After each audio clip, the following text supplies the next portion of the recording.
Gardening. It boosts our mood, our mental well-being, our physical health. It feeds us, brings us peace and joy, draws whole communities together. No matter if you're a sophisticated horticulturalist, a flower adorer, or just starting to get green-fingered. No matter if your plants live in a pot or your garden blooms in full. No matter if you like to work with your hands or look for digital inspiration. No matter what season or stage of life, every bit of green planted helps us breathe a little easier and moves us closer to a better, more sustainable future.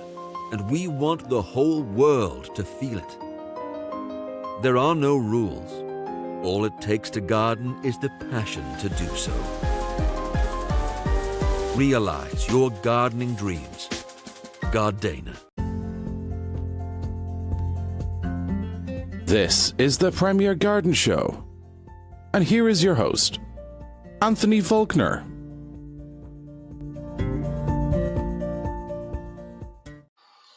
Hi everyone, and welcome to another episode of the Premier Garden Show. And on tonight I have another guest. I think it's guest 28 of this year.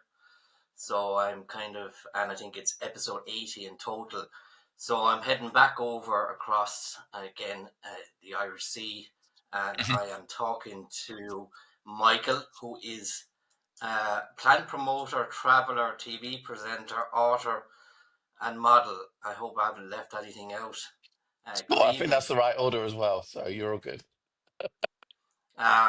So I suppose let's kick it off then and tell my listeners and viewers now who you are, and a brief intro on what you do.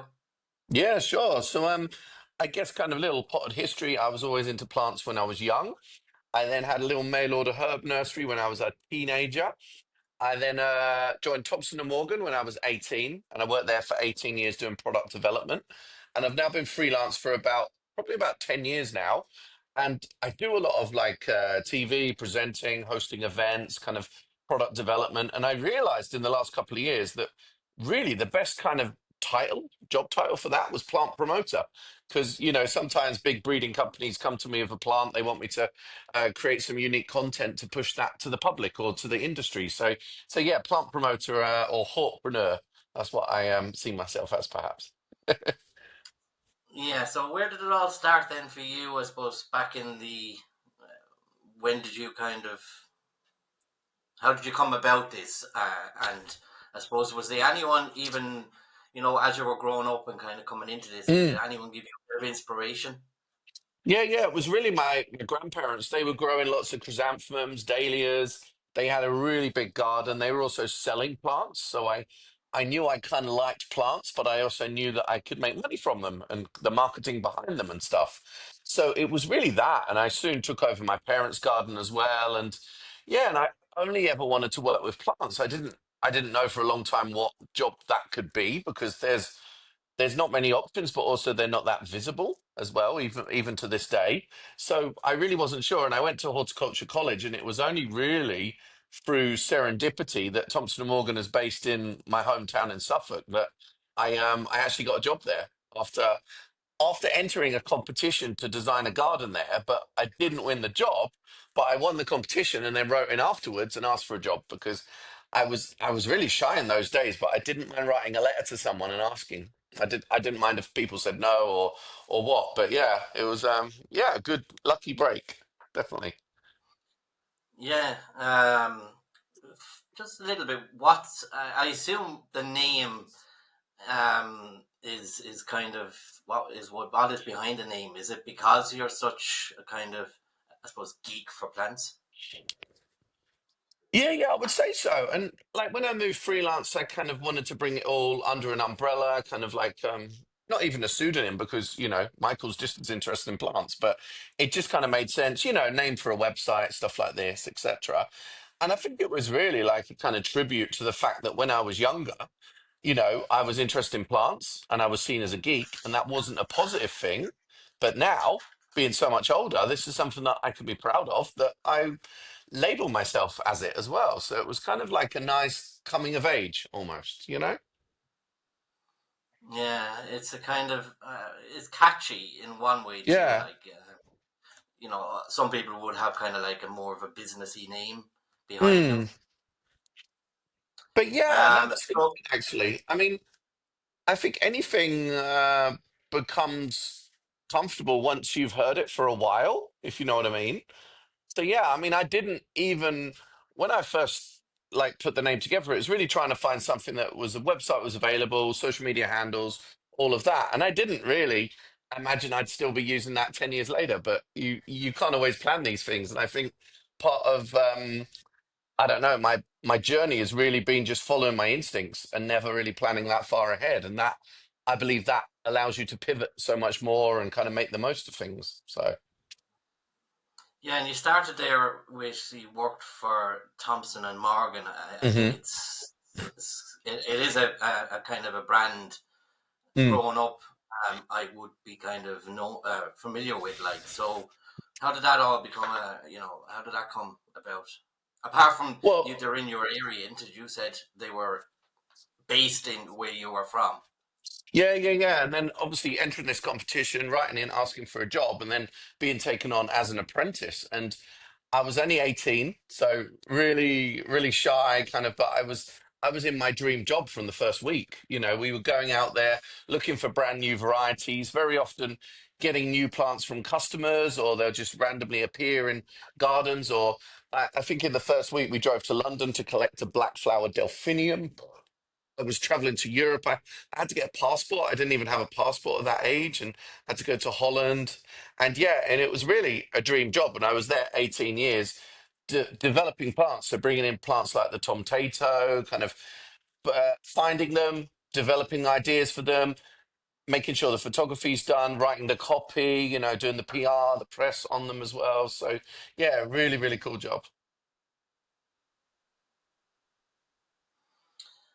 And you've travelled a lot.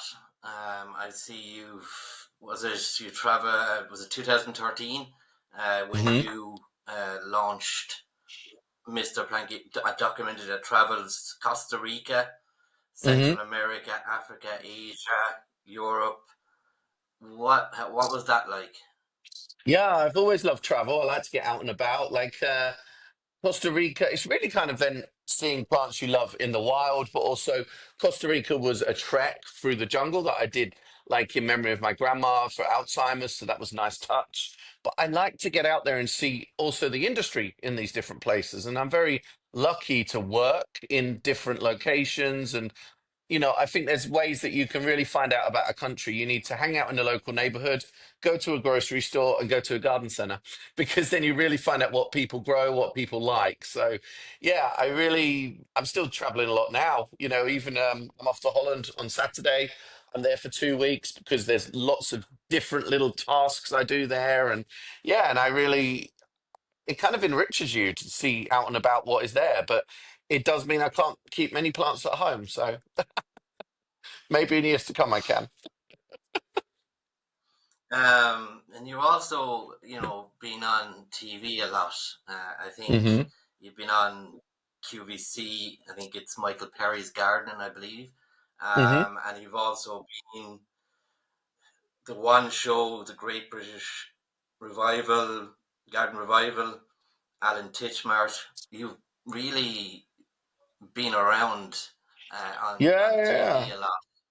Yeah, and in more Um, recent years, like Steph's Pat Lunch on Channel 4, that was a great show to work on because they gave a lot of autonomy to the kind of segments. So we even did we built a rock garden on a table once for a show. We did Halloween plants. So it's nice to bring because I think a lot of my role is kind of connecting the industry to the consumer. So I always want to show newer plants, new ideas, ways that people haven't grown plants before that kind of gets their attention, gets them excited, that sort of thing. So I'm really thankful that shows like that or ITV This Morning give me an opportunity to do that. And obviously, working with QVC on a regular basis, we've got a whole new kind of extra channel where we now do live stream.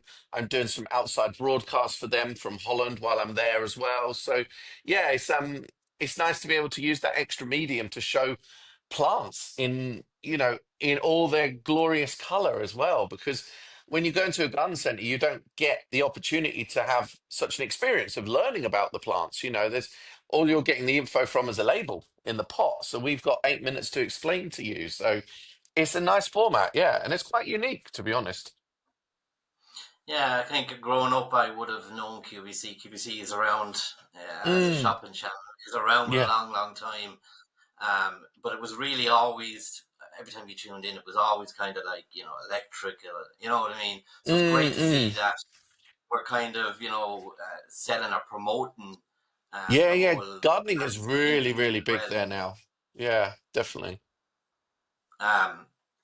Um, you also, just a small bit, you also work as a model. How did that how did that come about, or is it something that you've done in your younger, going back in your younger days? Yeah, I don't know, a few things here and there, I think. I've done some like fashion shows back in Suffolk. I was really lucky to be a part of a Timberland like campaign a couple of years ago. And yeah, just kind of asked to model for different things every so often. It's just, yeah, I guess part of I don't know, just being asked. And then once you do it, I guess people see that you'll do it. And I guess, I'm much more confident now to what I would have been when I was so much younger. So that is a good thing. Yeah. And I'm just again wanting to spread a love of plants. And like, I guess part of being then, publicly known person, I'm trying to then, encourage people to follow my journey as well. So, Yeah, and going back there, I think it was 2015, you mm. were named one of the top horticulturists by the Sunday Times, I believe. That must have Yeah, that been was kind of cool. a Yeah. proud moment. Yeah. That was even before social media and stuff, I think. Yeah. But no, super cool. Yeah, Sunday Times top 20 most influential. So and since then I have won what's it, Garden Media Guild Award for Influencer of the Year, which was pretty cool because you know I don't use social media to gain followers. I'm kind of doing it to showcase horticulture and the industry, but also as a kind of portfolio and a showcase of my work as well. So I'm never kind of like, oh no, I didn't get enough likes on this or that. It's not about that. I feel like, I'm not there to gain my audience, if you know what I mean. So it's always really a showcase so people can come to me, learn, see what's available, kind of just discover this amazing world that we're all part of, horticulture. Yeah, and is there one award that kind of stands out to you out of all you've kind of achieved that did see you kind of have quite a list behind you?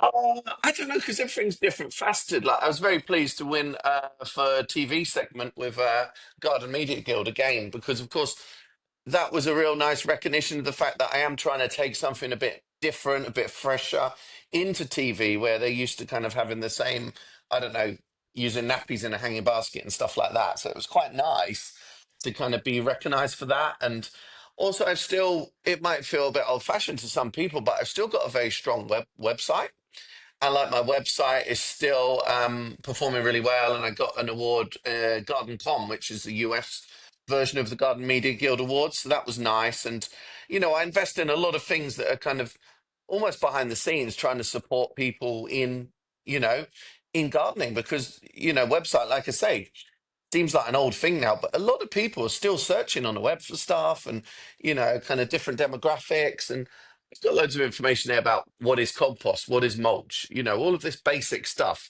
but explained more in depth. So, yeah, I just love it though, and I've recently invested in Substack, which is like a blogging newsletter platform where I'm writing about a lot of new plants coming through in the industry as well. So, yeah, it seems crazy. I never run out of things to say because I enjoy it all, really. Yeah, I have to say your website is vast. Yeah, cool. Because I suppose, especially in the era of where we're kind of more social media, the Mm, TikToks, the YouTubes, sometimes people forget about yeah, um, yeah. But there's still a the lot of website. people that, would use a website and kind of, especially because I've written about a lot of new plants. I've been often the first person to write about them. And that gives me a good, what do you call it, like a beneficial SEO because I've been the first one to then write about that plant. So when people keep searching for it, they're coming to me and then exploring kind of what I've got to offer. So it's really beneficial for me. Yeah. So Michael, what I see on your website as well, WTF Gardening, and Hmm. also Ideal Plant Guide. I assume like that is there to kind of help benefit people out there that don't have much, Yeah. knowledge of plants. Yeah, no, totally. So, like, what the F gardening is really about taking those phrases like, what is compost? Because I think in horticulture, we can easily kind of like use phrases all the time, but then we even forget what they mean ourselves. Like, what is mulch? What really is mulch? We say this word all the time, so it's breaking that down. The plant guides are really kind of listing stuff by, dry, sandy soils, dark, shady corners, all of this. So giving people that specific like plant advice for those little awkward spots as well. So again, just wanted to help people really. And I guess in my kind of like social media, my videos are more geared around new plants. I'm not really someone on TikTok or Instagram who's given gardening advice per se, but the gardening advice is there kind of albeit in written form. So I try and keep my content kind of like, in a modern element with short form video, but also a lot of written content and, kind of image content. So it really appeals to the broad church really. So it's good. And I suppose talking about plants, would you have, what would your top five Top five. would be Whoa. if I was to push you? Oh, that's so hard to answer, but I'll do it for you. Well, my favorite plant whenever anyone asks me is really iris because the whole family, there's one for every month of the year, one for every continent, one in every color as well. So it's such an amazing family. Um, it's hard because you always think of the last thing you worked with. So like hellebores, I really, there's a lot of great breeding in hellebores these days. I think it's still a bit of an underrated garden plant, really. And likewise, Alstroemeria. There's a lot of very interesting breeding coming through on rosette doubles, kind of firefly flowered, and a plant of an Alstroemeria can flower for about 5 months of the year, which is super, super cool. So I would say that. Oh, two more to choose. I'm choosing whole genus here, really, am I? Yeah. um, Any grasses? what? Oh, I don't know. I did see some amazing grasses in Germany a couple of weeks ago. Made a really cool reel about those. But I would say next plant is one that I made a TikTok about the other day, which is Amicia zygomeris. And this is a very cool plant. It almost half looks like an alien flower. If you don't know it, you have to look it up. It's very, very cool. And then to finish off, maybe a relatively new plant, chocolate cosmos, but the cherry chocolate one, which is a new pink one. And it's a plant that truly has a fragrance of chocolate. And this new pink one is also hardy as well. So it was, where did it come? Like second place in Chelsea Flower Show Plant of the Year a couple of years back. And that is one to watch because it's already popular with customers and it's doing what it says on the tin as well because it's living through the winter. People have shown me 2 year plants, and so I'm really, really a big fan of that plant. Yeah, it is benefit. I think when you can get a plant that is more kind of hardy, Mm, it always definitely, kind of definitely. works. Yeah, So I so suppose then, Cosmos. yeah, I have cosmos on the balcony. Hmm. Not that type, but I have. Uh, yeah, they keep producing flowers. I keep, Oh, cool. the dead ones off, like, but they keep producing for me. Hmm. So what does Michael like to do on, when you switch off? Is there something that you do, or do you ever get to switch off? Yeah, I don't know. That's such a good question because I still like looking at plants myself, and even if I would be, on holiday, I'd still be kind of very aware of the plants around me. I guess the thing that I guess travel and culture is the thing I would do next to plants and wanting to experience different cultures, different foods, kind of that sort of stuff. So I guess adventure as a kind of headline would be yeah, like a hobby. Yeah, that's my answer. I was waiting for something like, I don't know, chess or piano or. Oh yeah, I like to play Uno. um, also, I suppose, have an online shop. Hmm. Is this something that's new to you, or is it something that has been around with you with a while? No, I started. Oh my God, I must have started some merch, like even in the early days of Mr. Plant Geek. And I've got Rude Botany, which is all the kind of cheeky plant names, like Mr. Plant Geek, kind of like I'd remember your name if you were a plant. So there's loads of stuff on MrPlantGeekShop.com, but it's not like people are always like, oh, you must have to have loads of t-shirts in your cupboard or something. But it's digital print, so everything's printed to order. So it's not. I don't have loads of stock there, but like in recent years, I've added my book to the website, kind of like, yeah, maybe one day I would love to actually start selling like some unique seeds or something like that. I haven't quite decided what, but I feel that to sell plants is a big thing, so I wouldn't necessarily do that, but maybe something to do with selling some seeds of cool stuff that I've then shown awesome videos of might be cool. So watch the space. You just mentioned there, something I was going to ask you is your Mm. book. Hmm. Um, when did that come out, and what is it? What kind of is the reason behind it? Yeah, yeah. So Hortus Curious has been out maybe 2 or 3 years now, which was really, it was almost like, what was it? Like, it was half a pandemic book. It was like written in the second pandemic a bit. And it was really, because one of my specialties is like strange plants. So this was really a way of wanting to write about them, but in a way, again, that kind of, like I'm linking the industry and consumer, I also see that I'm linking like botany and the consumer. So I really wrote about these things in a very day-to-day way, which kind of is quite fun, quite irrelevant, but still, with facts beneath it. And yeah, really fun. So like 40 different plants across five different kind of categories as well. So yeah, it was super fun to put together, and so obviously always a proud moment when you see it for sale in a shop somewhere or at a festival. And yeah, and hopefully it's a book that people love to just pick up, read a little bit, move on. I always say it's a perfect toilet book because you can read a chapter in the time that it takes you to. Um, yeah.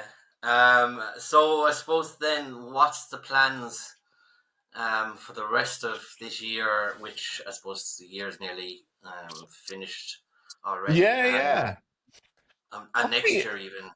yeah, I know this sounds weird, but I always just let the wind blow me, which is just, I don't know, because I think sometimes you can have a really solid plan, and that actually makes you very rigid and it makes you ignore opportunities that are maybe coming up alongside. So I try and just kind of feel my way a little bit, and stuff comes up. And because I showcase my work across social media, people come to me to work on stuff. Like earlier this year I did the catwalk show, which was a fashion event with plants for Plantline, an export company. We're doing a slightly different version called a horticulture hype train, which is like a sushi train, the Plantarium show, which is a trade event in August. Also, I just made a little poster yesterday of different trade events I'm doing till the end of the year, and there was about 4 or 5. It's like such a busy season. But I'm also going to Poland, Valencia, Glee in the UK, putting together my future plants display, so that's pretty cool. I'll be in South Carolina in Charleston, speaking at the Bloom Festival in October as well. So yeah, my diary somehow just fills up, and I'm really thankful. But I think it's Get because going. I put myself out there and kind of like show what I can do, but also, I do a nice job as well, and I just try and be nice to people, which is really, it sounds so silly to explain that, but it's just, I don't know, just be a nice guy. I'm sure you know what I mean. It's just, yeah, just be nice to be around, and people want to work with you, and, be positive, and, don't be rigid. Yeah. And it's fun, and I enjoy it. That's, I guess, the most important thing of all, which then shows through, and it's addictive. People want to work with you because they get a bit of that feeling, maybe. I don't know. So, unlucky. Yeah, I think the last guest, Debbie Holland, had some great Oh, yeah. words about Yeah, you. yeah, yeah. Oh, cool. Well, So, thank you. because a funny thing is, she was asking me who was coming up or who I had on. Yeah. Oh, And I was wicked. going through a list of names of people that to see did she recognize anyone. And Hmm. I don't know how I made a mistake, but I said I had Michael Perry, and then literally was going down the list. And I also have Mr. Plank Geek. And she turned around and said to the one person. Oh, that's cute. I love that. Oh, So no, I she's said to really cool. I myself, loved her yeah, progress. yeah. So I suppose then finally, Michael, before I let you go, because I know you're busy, is where can people find out more information about you? Yeah, sure. So the website we talked about is mrplantgeek.com. You'll also find me across social media, generally Mr. So MR, Mr. underscore plant geek. And yeah, I'm quite easy to find if you Google me. So yeah, and I just There's not love to many, spread. yeah. No, I just like to spread the word about plants and horticulture, and yeah, and it's fun, and I think people enjoy coming for the journey because I try and, well, I don't even try. I just keep everything positive all the time. You'll never see me on social media moaning about my flight being late or something like that. It's always just upbeat, cool stuff about plants, So yeah, I love it.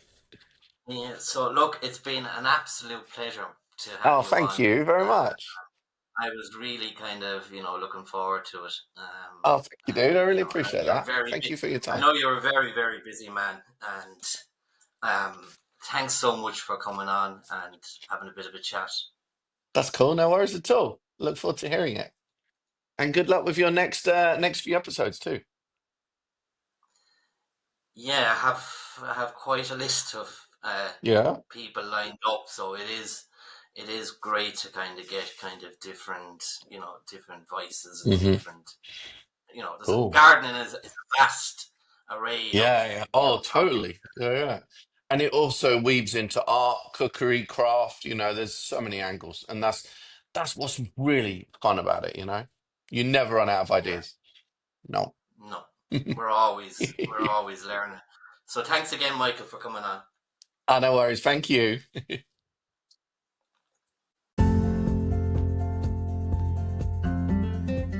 Thanks for listening to the Premier Garden Show, and we will see you in the next episode. Be sure to like, share, and subscribe, and join all our social media.